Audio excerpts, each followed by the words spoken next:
Hello kids, today we are going to learn about something very special, Pakistani flag. What are the meaning of its colors and symbols? But first, don't forget to subscribe. There are two colors in Pakistani flag, green and white. The green color represents majority, means the Muslim. The white color represents minorities, means non-Muslim in Pakistan.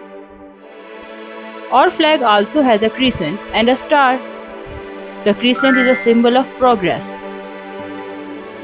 The star is a symbol of light and knowledge. They remind us of unity and strength. They shine as a symbol of peace and progress.